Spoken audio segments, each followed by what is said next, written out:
Leak मामले में छापेमारी जारी। यूपी बंगाल भी जाएगी ईओयू। यानी कि ईओयू की टीम जो आर्थिक अपराध की टीम है वो यूपी और बंगाल में भी जांच पड़ताल कर रही है। पकड़े गए अभियुक्तों से पूछताछ में मिली निशानदेही पर की जा रही है कार्रवाई। बिहार लोक सेवा आयोग बीपीएससी द्वारा ली गई शिक्षक भर्ती परीक्षा के तीसरे चरण के लीक मामले में आर्थिक अपराध इकाई यानी कि ईओयू की छापेमारी जारी है। हजारीबाग और पटना में पकड़े गए अभियुक्तों से पूछताछ में मिली निशानदेही पर पटना, हाजीपुर समेत विभिन्न जिलों में छापेमारी की जा रही है। पेपर लीक उत्तर प्रदेश का भी कनेक्शन सामने आया है। इसके अलावा पश्चिम बंगाल की कोलकाता के प्रिंटिंग प्रेस में प्रश्न पत्र जो है लीक की जानकारी मिली है। ऐसे में जल्द ही ईओ की विशेष टीम संबंधित आरोपितों की जो है तलाश में यूपी और बंगाल जा सकती है। तलाश में जुटी टीम ईओ सूत्रों के अनुसार अब तक की जांच में पेपर लीक में ऐसे गिरोह की संलिप्त सामने आई है जो पहले भी अन्य प्रतियोगी परीक्षाओं के पेपर लीक करा चुका है। रिमांड पर लिए गए अभ्यर्थियों से पूछताछ में इनके बारे में जानकारी भी मिली है। इनकी तलाश की जा रही है। 90 फीट में होती थी सेटिंग, यानी कि 90 फीट। पिछले दिनों ईओ ने पेपर लीक में आम लोगों से जानकारी पाने के लिए हेल्पलाइन नंबर जारी किया था। सूत्रों के अनुसार इसी हेल्पलाइन नंबर पर ईओ को पटना बाईपास, ठीक है, के पास जो है 90 फीट रोड में एक ठिकाने की जानकारी मिली। इसके बाद ईओ यानी कि आर्थिक अपराध की टीम ने 90 फीट स्थित ठिकाने पर छापेमारी की। सूत्रों के अनुसार इस कमरे का इस्तेमाल साल्वर गिरोह के सदस्य अभ्यर्थियों से सेटिंग के लिए करते थे। यानी कि जांच ईओ की टीम कर रही है, ये आपको पता है। लेकिन जो अपडेट है यहाँ पे देखिए, राज्य सरकार और बीपीएससी से जवाब तलब। अब यहाँ पे कंप्यूटर साइंस शिक्षकों की नियुक्ति को लेकर के जो यहाँ पे था, लगभग उसमें था वो 8,395 कैंडिडेट थे, जिसको यहाँ पे फर्जी तरीके से बहुत सारे कैंडिडेट का या स्टेट का रिजल्ट को लेकर के था, फर्जी तरीके से हुए थे। और भी कई मुद्दे को लेकर के यहाँ पे जो है पटना हाई कोर्ट में इन्होंने जो है याचिका दायर की इसको लेकर के। बीपीएससी शिक्षक भर्ती परीक्षा में बड़ा खुलासा। बीपीएससी द्वारा सेटिंग और धमकी का खेल। शिक्षक नियुक्ति परीक्षा का न्यायिक जांच आवश्यक है, चाहे वो टीआरई 1 हो, चाहे टीआरई 2.0 हो, चाहे टीआरई 3.0 हो। टीआरई 3.0 की जांच पड़ताल चल रही है। आप लोगों ने देखा यूपी और बंगाल में भी जो है आर्थिक अपराध इकाई की टीम जाकर के जांच पड़ताल कर रही है। और छापेमारी में आप लोगों ने देखा कि 90 फीट जो है अंदर जाकर के उन्होंने गिरोह का पता लगाया कि यहाँ पे जो उनका ठिकाना बना हुआ था उसको लेकर। अब यहाँ देखिए, जब एक ही प्रिंटिंग प्रेस में टीआरई 1 और टीआरई 2 और टीआरई 3 के प्रश्न पत्र छपे, छपाई में संलग्न कर्मी वही हैं। यानी कि जैसे टीआरई 1 का पेपर हुआ था, टीआरई 2.0 का पेपर हुआ था और टीआरई 3 का पेपर, ठीक है, तीनों का पेपर जो है एक ही प्रिंटिंग प्रेस पे छपा। और टीआरई 3.0 का जो पेपर लीक हुआ वो वहीं से पेपर लीक हुआ। तो ऐसा यहाँ पे माना जा रहा है कि जो टीआरई 1 और टीआरई 2.0 का जो पेपर था जब यहीं से छपा था, तो ये भी पेपर यहीं से जो है लीक हुआ था। इस वजह से टीआरई 2.0 की जो कट ऑफ थी काफ़ी हाई देखने को मिली थी। ये है, ठीक है, मामला। अब यहाँ पे देखिए, पूर्व अध्यक्ष के द्वारा ही टीआरई 3 के भी लगभग सभी कार्य किए गए, ठीक है। बाहरी को भी आरक्षण जैसे मामले अब सूचना के अधिकार से प्राप्त सूचनाओं से दृष्टिगत हो रहे हैं। भाषा के क्वालिफाइंग को जो है परीक्षा के बाद हटाना, ठीक है।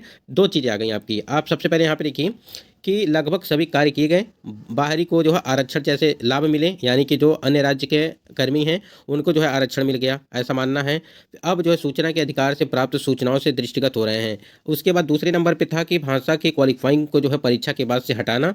यानी कि आप लोगों ने देखा टीआरई 2 की बात यहाँ पे चल रही है। आरक्षण जैसे लाभ का तो कहीं पता ही नहीं चला। पोस्टिंग में कथित रेंडमाइजेशन के भयावहता के कारण हजारों उत्तीर्ण अभ्यर्थियों को योगदान से वंचित करना जैसे मुद्दे बीपीएससी के शिक्षक नियुक्ति परीक्षा में पूर्व अध्यक्ष अतुल प्रसाद के कारगुजारियों को इंगित करते हैं। ये सारे कार्य आप लोगों ने देखा होगा। टीआरई 1 हुआ आपका, टीआरई 2.0 हुआ और टीआरई 3 की भी जो है ये भी इन्हीं के कार्यकाल में हुई थी जब नोटिफिकेशन जारी किया गया था। इनका जो कार्यकाल था वो 12 को शायद समाप्त हो गया था।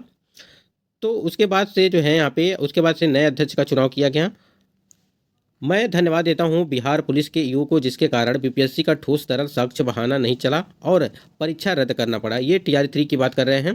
तो जब परीक्षा रद्द करा दिया गया है तो सबसे बड़ा सवाल यही उठ रहा है, तब टीआरई 1 और टीआरई 2 की भी जांच जब हो ही रही है तो अच्छे तरीके से हो। चाहे बीपीएससी टीआरई 3.0 की परीक्षा भले ही लेट हो जाए, अभ्यर्थियों का मानना है, लेकिन इसका जो है निष्पक्ष तरीके से जाँच हो, ठीक है, जिससे जितने भी कैंडिडेट 1 या 2 नंबर से रुके हुए हैं उनका जो है सिलेक्शन हो पाए।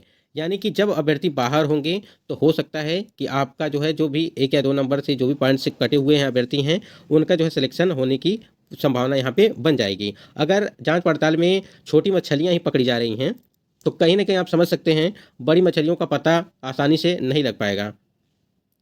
तो वही चीज़ यहाँ पे मेंशन किया गया है कि आर्थिक अपराध इकाई टीम से करबद्ध निवेदन है कि इस जांच के दायरे को बढ़ाते हुए तीनों यानी कि टीआरई 1 हो गया, टीआरई 2 और टीआरई 3.2 की जांच करें और छोटी मछली के साथ साथ बड़ी मछली को भी जेल भेजने का कार्य करे। यानी कि जितने भी यहाँ पे लोग संलिप्त हैं इस पेपर लीक मामले को देखते हुए, चाहे वो छोटे लोग हों, चाहे वो बड़े लोग हों, चाहे कोई भी हो, अब अगर जांच पड़ताल हो रही है तो अगर पकड़े जा रहे हैं तो उनके ऊपर कड़ी से कड़ी जो है कार्रवाई ये होनी चाहिए, ये अभ्यर्थियों की मांग है।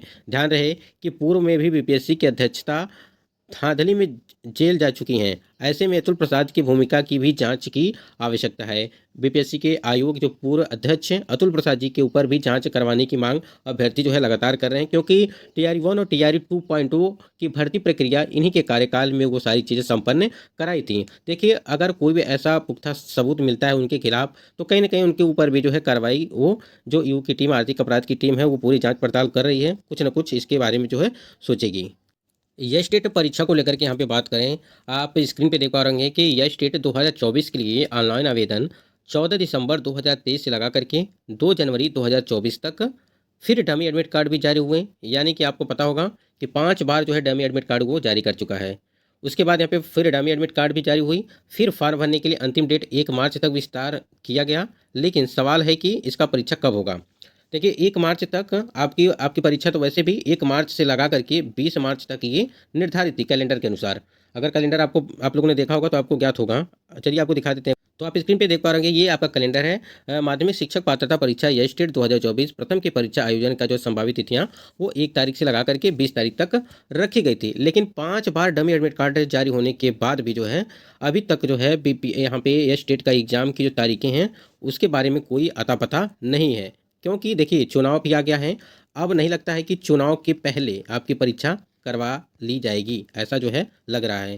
देखिए, 4 मार्च से लगा करके 8 मार्च तक, अगर आपको याद होगा 4 से लगा करके 8 मार्च तक जो है संशोधन का आपको समय दिया गया था। शुल्क जमा करने के लिए समय दिया गया था 8 मार्च 2024 तक, यानी यश डेट की बात कर रहे हैं।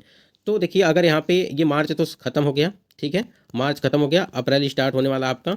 अप्रैल में तो चुनाव का माहौल है, तो आप समझ सकते हैं कि परीक्षाओं में कितना भी विलंब हो सकता है। जैसे बीपीएससी टीआरई 3.0 की परीक्षा का जो है आयोजन मई के लास्ट यानी कि अंतिम सप्ताह तक भी कराए जाने की कोई भी संभावनाएं नहीं है। उसके बाद आप समझ सकते हैं कि वो आपकी परीक्षा वो जून में रख दी गई हैं कि आपकी परीक्षाएं वो जून में ही हो सकती हैं। तो देखिए, कई एग्जाम फंसे हुए हैं आपके। डीएलएड 2000 यहाँ पे जो है डीएलएड का है, उसके बाद यश टेट का एग्जाम है, फिर बीपीएससी टीआरई 3.0 की परीक्षा है री एग्जाम को लेकर की। तो कई सारे एग्जाम फंसे हुए हैं और सिर्फ फंसने का एक ही कारण ये है कि यहाँ पे चुनाव वाला भी जो लफड़ा है इसकी वजह से भी कई सारी परीक्षाएं यहाँ पे जो है फंसी हुई हैं और इसी वजह से परीक्षाएं आपकी टाइम से नहीं हो पा रही हैं। और ये अटेम्प्ट को लेकर के खबर निकल के आई थी कि बहुत सारे अभ्यर्थियों का मैसेज मिल रहा है। टीआरई रजनीश सर का यहाँ पे दिया गया था, एक दी गई थी मैसेज में कि 5 चांस होगा या नहीं, ठीक है। उन्होंने बताया था, इस जानकारी के लिए मैंने पहले ही बता दिया था कि जिस दिन विभाग का फैसला हुआ था बस थोड़ा सा इंतजार कर लें, आचार संहिता से पहले अभी लगभग 3 कैबिनेट और होना है और जल्द ही कैबिनेट में 5 अटेम्प्ट पर मुहर लगेगी और नोटिफिकेशन निकलते ही फिर उसी दिन से जो है वो लागू किया जाएगा। देखिए, कैबिनेट की मीटिंग जो थी, ठीक है, यहाँ पे मीटिंग जब तक कंप्लीट नहीं हो जाएगी और उस पर सारी चीज़ें हो चुकी हैं, सिर्फ उस पर अब क्या बचा है, सिग्नेचर विग्नेचर बचा था। उन्होंने पहले भी बताया था वीडियो के माध्यम से, तो वही उन्होंने अपडेट दिया था यहाँ पे कि 5 जो है आपके मौके अटेम्प्ट तो मिलेंगे ही, लेकिन अटेम्प्ट को लेकर के भी काफ़ी ज़्यादा यहाँ देखिए, यहाँ पे एक ट्वीट आया था कि ये 5 मौके लेकर क्या करेंगे, ठीक है। जब पेपर ही लीक हो रहे हैं तो 5 मौके दो या 10 कोई फ़ायदा नहीं। जब तक पेपर लीक को नहीं रोका जाएगा और यहाँ पे देखिए तब तक जो है अच्छे अभ्यर्थी मिलना मुश्किल है। ये सरकार बोल रहा है कि मैं शिक्षा में सुधार कर रहे हैं, ऐसे सुधार से तो बिहार और खत्म हो जा रहा है। ये बिल्कुल सही बात है। देखिए, आपको चाहे कितने भी मौके हो जाएं, आपकी अगर तैयारी नहीं है तब भी बेकार है, ठीक है। और सबसे बड़ी बात ये है कि यहाँ पे जो पेपर लीक वाला जो मामला चल रहा है इसको देखते हुए अगर इसी प्रकार से होते रहे सारी परीक्षाओं में तो कहीं ना कहीं आप कितनी भी तैयारियां कर लें, यहाँ पे 10-10 लाख में आप लोगों ने देखा था कि टीआरई 3.0 में जो है सेटिंग हुई थी। अगर पैसा ही दे करके नौकरी लेना है तो जिनके पास पैसा रहेगा वही तो नौकरी पाएंगे फिर, अगर इस तरह से हो गई तो इसलिए जांच पड़ताल में जो है बड़े लोगों को भी पकड़ा जाए, जो भी इसमें जो है सम्मिलित हैं, कम से कम उन उस चीज़ को रोका जाए जिससे जितने भी तैयारी करने वाले अभ्यर्थी हैं उनको लाभ मिल पाए।